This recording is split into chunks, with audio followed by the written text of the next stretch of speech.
Nunca tuvo la intención de ser un héroe. De hecho, si alguien le hubiera preguntado, habría dicho que las mejores partes de sí mismo habían muerto hacía mucho tiempo, oxidadas y abandonadas como un viejo vagón en una vía muerta. Por eso, cuando vio la figura junto a la cerca, su primer instinto fue seguir caminando, no involucrarse. El sol de la tarde caía a plomo sobre los campos resecos de Oklahoma, un calor que cocía el aire y hacía brillar las vías del tren como ríos de plata fundida. Era el mismo camino que recorría todos los días, una rutina grabada a fuego en su alma solitaria, del patio de maniobras a su pequeña casa, un refugio silencioso contra un mundo que había dejado de entender. Pero aquella figura no era una sombra ni una ilusión del calor. Era una niña, o casi una mujer con el pelo enmarañado y la ropa sucia, y estaba atada. Una cadena de metal, del tipo que se usa para amarrar a un perro rabioso, le rodeaba la muñeca y la unía a un poste de la cerca. Estaba inmóvil, con la cabeza gacha, como si toda la fuerza de su cuerpo se hubiera agotado en una lucha silenciosa. Él se detuvo, el polvo asentándose alrededor de sus botas gastadas. Un sudor frío le recorrió la espalda, un sentimiento que no tenía nada que ver con el calor. Era el horror puro y sin adulterar de una crueldad que no necesitaba explicación. Se acercó con la cautela de un animal que se aproxima a una trampa, su corazón martilleando un ritmo pesado y constante contra sus costillas. La chica no se movió, ni siquiera cuando su sombra la cubrió. Fue entonces cuando lo notó. Sus ojos, abiertos pero vacíos, no seguían su movimiento. Eran de un azul lechoso, fijos en un punto invisible más allá del horizonte. Era ciega. La comprensión lo golpeó como un tren de carga, dejándolo sin aliento. Una chica ciega, atada a una cerca bajo el sol abrasador, abandonada a su suerte. En ese instante, su deseo de no involucrarse se hizo añicos, reemplazado por una furia fría y una compasión que creía haber enterrado años atrás. No era un héroe, no, pero tampoco era un monstruo. Y solo un monstruo podría dar la espalda a esto. Antes de entrar en esta historia, cuéntanos en los comentarios desde dónde nos ves, y suscríbete si quieres más contenido como este. La herramienta en su mano se sentía extraña, un cortador de pernos pesado y torpe que normalmente usaba para reparar las vías. Ahora, su propósito era diferente, casi sagrado.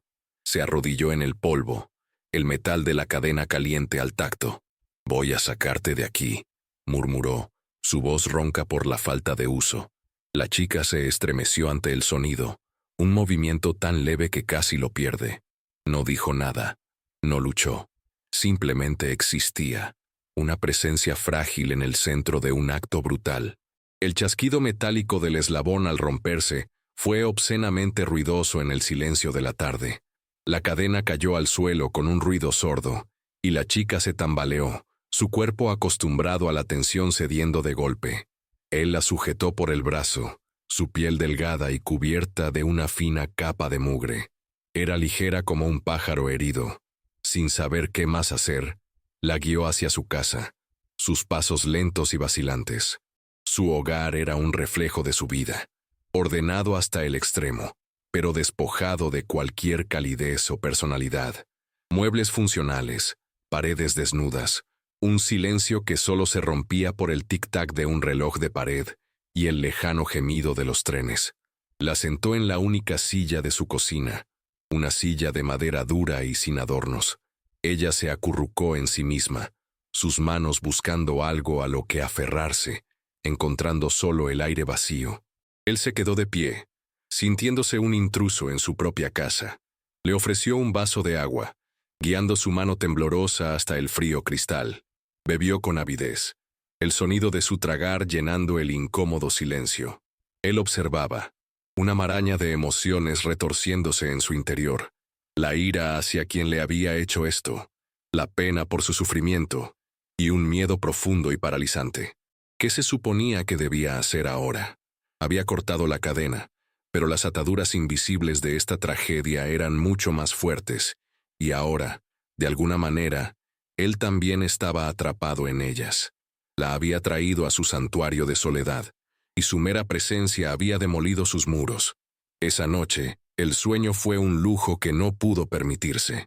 La chica, a quien ahora llamaba mentalmente Elara, un nombre que había surgido de las profundidades de su memoria sin ninguna razón aparente, dormía en su propia cama. Él le había preparado un lecho improvisado en el sofá, pero ella se había negado con un temblor de cabeza casi imperceptible, como si el espacio abierto del salón la aterrorizara. Así que él le había cedido su habitación, el único espacio verdaderamente personal que le quedaba, y ahora se encontraba sentado en la vieja mecedora del porche, escuchando los sonidos de la noche y los de su propia mente atormentada. El chirrido rítmico de la mecedora era un metrónomo para sus pensamientos caóticos. Cada vez que cerraba los ojos, no veía a Elara, sino otra cara, una mucho más pequeña, con ojos brillantes llenos de una confianza que él no había merecido. Un destello de memoria, tan vívido que dolía físicamente, una manita regordeta agarrando su dedo índice, la risa como campanillas de viento en un día de verano. «Papá, mira, un pájaro rojo».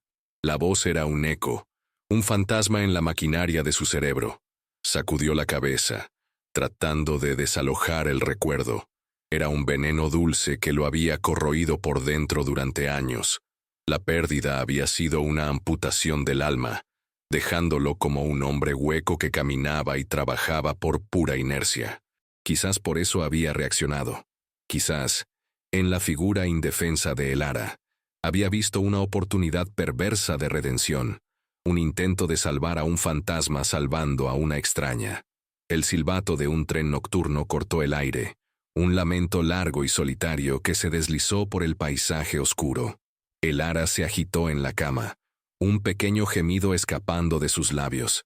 Él contuvo la respiración, escuchando. El silencio regresó, más pesado que antes. Se dio cuenta de que estaba protegiendo no solo a la chica, sino también el frágil capullo de silencio que ella necesitaba para sanar. Y en ese acto de protección, sintió una punzada de propósito, la primera en una década. Era aterrador. Al amanecer, la necesidad lo obligó a salir de su reclusión. Necesitaba comida, vendas, algo más que agua y pan duro para ofrecer. Dejar a Elara sola se sentía como una traición, pero la despensa vacía era un argumento incontestable. Le explicó, en frases cortas y torpes, que volvería pronto, y aunque ella no respondió, notó cómo sus manos se apretaban en su regazo, los nudillos blancos. El pueblo era un nido de avispas en el que prefería no meter el palo. La gente aquí se conocía desde hacía generaciones, sus vidas entrelazadas en una compleja red de chismes, favores y rencores. Él siempre había sido un forastero, el hombre silencioso del ferrocarril, cuyo pasado era un libro cerrado. Al entrar en el almacén general, el murmullo de la conversación se apagó. Todas las miradas se volvieron hacia él. Marta, la dueña, una mujer cuyo rostro era un mapa de la desaprobación de toda la comunidad, se apoyó en el mostrador. «Silas», dijo, su tono cargado de una curiosidad afilada. «No te esperábamos tan temprano». Él asintió, evitando su mirada, y comenzó a recoger lo que necesitaba: pan, leche, un frasco de ungüento antiséptico. Cada artículo que ponía en el mostrador parecía una confesión. «¿Esperas compañía?», preguntó Marta, sus ojos fijos en el segundo cartón de leche. «Solo reabasteciéndome», mintió él, su voz sonando extraña a sus propios oídos. Pero la mentira era tan delgada como el papel. Fuera, dos hombres que fumaban junto a la puerta lo observaron con descaro. Uno le dio un codazo al otro. Las noticias en un pueblo como este viajaban más rápido que una chispa en un campo seco. Alguien debió de haberlo visto llevándose a la chica. O peor aún, alguien sabía quién era ella y de dónde venía. Sintió sus miradas como quemaduras en la espalda mientras se alejaba. No era solo curiosidad, era sospecha, juicio. Se había convertido en el centro de una historia que aún no se había contado, y sabía, con una certeza helada, que la versión que el pueblo construiría no sería amable. Ahora no solo luchaba contra los demonios del pasado, sino también contra los prejuicios del presente. De vuelta en la quietud de su casa, el aire se sentía más seguro, pero la tensión persistía. Dejó las provisiones en la cocina y encontró a Elara exactamente donde la había dejado, sentada en la cama, con la espalda recta, como un soldado en su puesto. El silencio entre ellos no era vacío, sino lleno de preguntas no formuladas y miedos compartidos. Decidió romperlo. Mientras limpiaba y vendaba los cortes en su muñeca, donde la cadena se había clavado, habló. Le habló del tren, no como una máquina ruidosa, sino como un ser vivo. Hay uno que pasa a las 3 de la mañana, dijo, su voz baja y uniforme. Lo llaman el fantasma.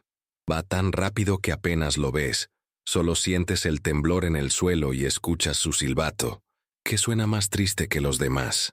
Ella no respondió, pero su cabeza se inclinó ligeramente, una señal de que estaba escuchando. Él continuó, describiendo los diferentes tipos de vagones, el olor a carbón y acero, el ritmo constante que había marcado su vida. No estaba seguro de por qué lo hacía, pero las palabras salían, llenando el espacio que la desconfianza había creado.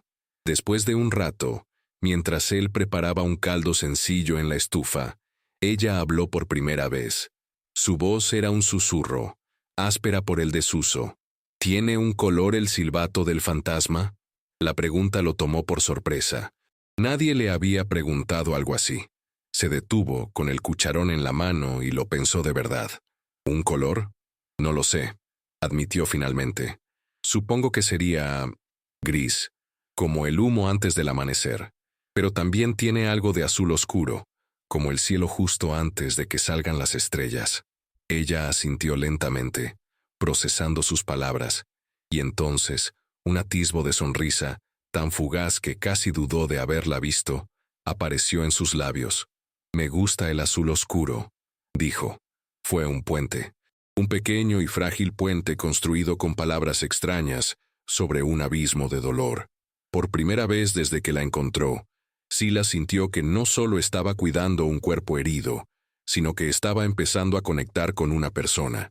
La esperanza, una emoción que había creído extinta, comenzó a brotar en el terreno baldío de su corazón, pequeña y terca como una flor silvestre en el desierto. La frágil paz se rompió al día siguiente, no con un grito, sino con la llegada del sheriff. Su camioneta levantó una nube de polvo al detenerse frente a la casa, y el sonido de sus botas pesadas en el porche fue como el golpeteo de un martillo de juez. Silas le dijo a Elara que se quedara en la habitación y cerró la puerta antes de ir a abrir. El sheriff Brody era un hombre cansado, con un rostro surcado por las dificultades de mantener el orden en un lugar donde la ley a menudo se doblaba ante viejas rencillas y botellas de whisky. Silas, dijo, sin preámbulos mientras se quitaba el sombrero. La gente habla. Silas se apoyó en el marco de la puerta, bloqueando la entrada. La gente siempre habla, Brody. Hablan de una chica.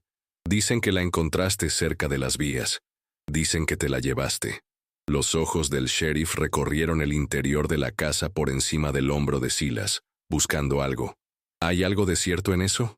La pregunta flotaba en el aire denso y caliente. Silas sabía que estaba en una encrucijada. Podía mentir y arriesgarse a que Brody entrara por la fuerza, o podía decir la verdad y arriesgarse a perderla. La encontré atada a una cerca, dijo finalmente, su voz dura. Iba a morir ahí fuera. ¿Qué se suponía que debía hacer? Dejarla. Brody suspiró.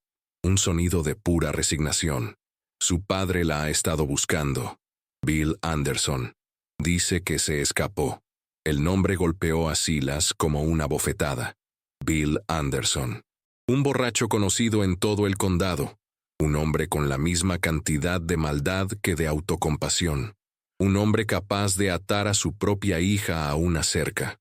No se escapó, replicó Silas, su voz temblando de una furia apenas contenida.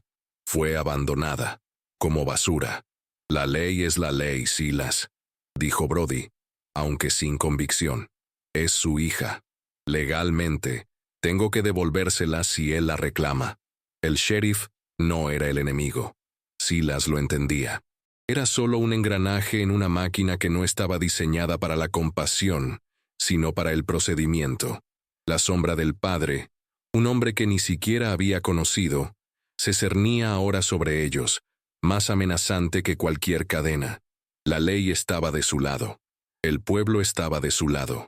Y Silas solo tenía la verdad, un arma que a menudo resultaba inútil en un mundo como aquel. Los días que siguieron se tiñeron de una paranoia constante.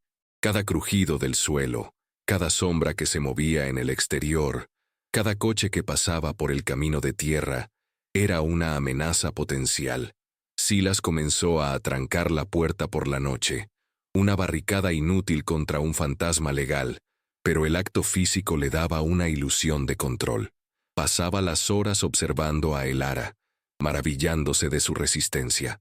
Ella comenzó a explorar la casa con la punta de sus dedos, trazando los contornos de los muebles, sintiendo la textura de las paredes, aprendiendo el mapa de su pequeño mundo a través del tacto.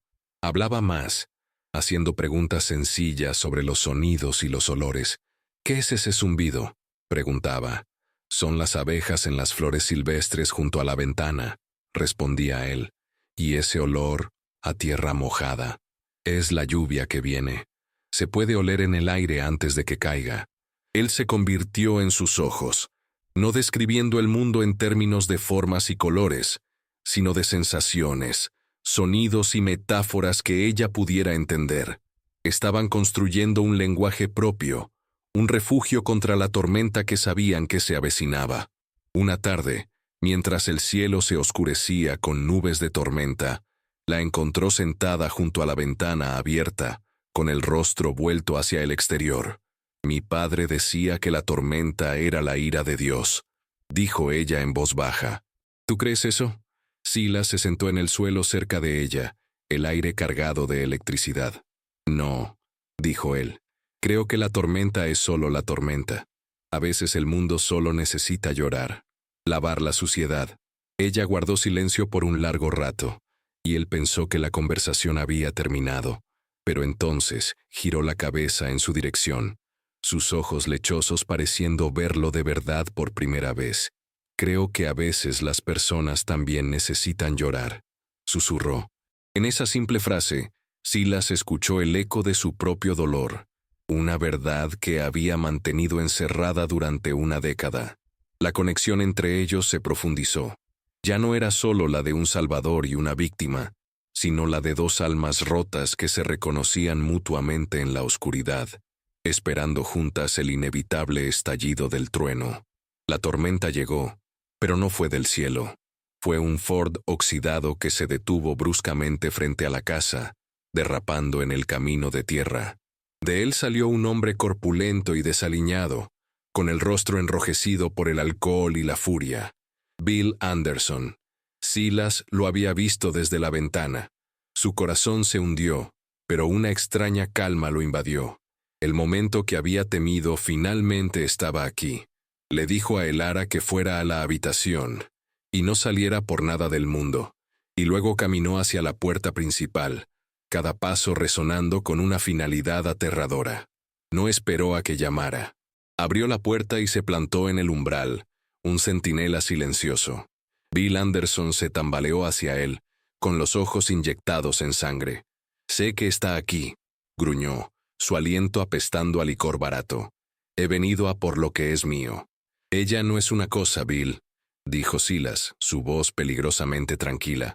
«Y no está contigo». La cara de Anderson se crispó en una mueca de desprecio. «¿Y quién eres tú para decidir eso, ¿El salvador del pueblo? He oído hablar de ti. El tipo raro del ferrocarril que perdió a su familia y ahora quiere robar la mía». Cada palabra era un golpe, diseñado para herir, para encontrar una debilidad. Pero Silas ya no era el hombre hueco que había sido.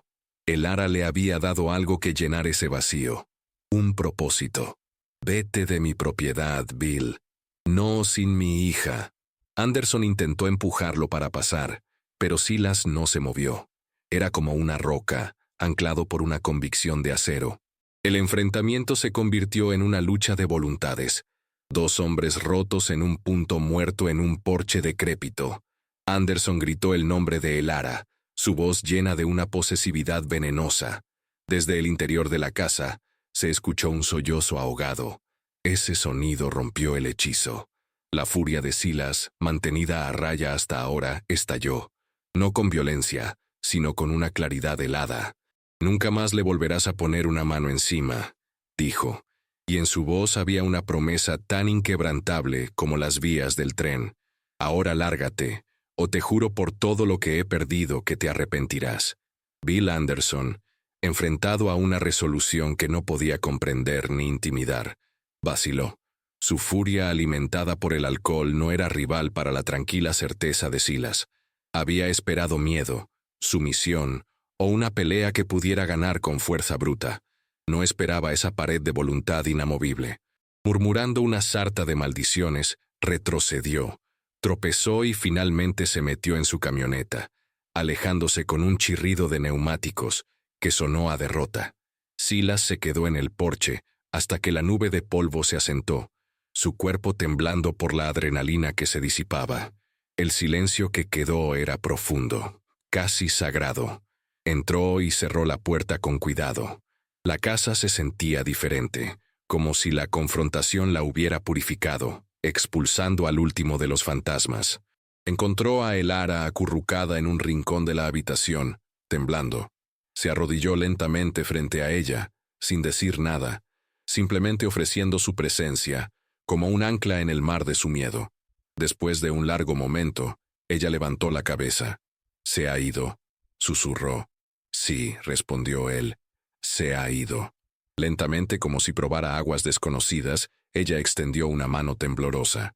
No buscaba un objeto, lo buscaba a él. Silas tomó su mano. Era pequeña y fría, pero en su agarre había una fuerza sorprendente. No se parecía en nada al recuerdo fantasmal de la mano de su hija. Esta era real, presente. Una conexión forjada no en la pérdida, sino en la supervivencia. Se quedaron así, en silencio, mientras la luz del atardecer teñía la habitación de tonos dorados y anaranjados. El peso que Silas había llevado en su pecho durante años comenzó a disolverse. No había deshecho el pasado, no había traído de vuelta a los muertos, pero había protegido a los vivos. En la quietud de esa habitación, con el lejano silbato de un tren como única banda sonora, dos personas solitarias encontraron el comienzo de un hogar en el lugar más improbable, la compañía del otro. La esperanza ya no era una pequeña flor silvestre, era un árbol joven, echando raíces en un suelo que finalmente había sido regado. Los meses se deslizaron uno sobre otro como los vagones de un tren largo y lento. La vida encontró un nuevo ritmo, uno marcado, no por la soledad, sino por una silenciosa camaradería. El sheriff Brody había regresado una vez, no para llevarse a Elara, sino para informar a Silas que Bill Anderson había dejado el condado, un hombre que huía de demonios que ni siquiera el alcohol podía ahogar. El pueblo, al ver que el apocalipsis que habían predicho no se materializaba, gradualmente retiró su mirada juzgadora, reemplazándola por una curiosidad respetuosa. Silas y Elara se convirtieron en una parte aceptada, aunque todavía enigmática, del paisaje.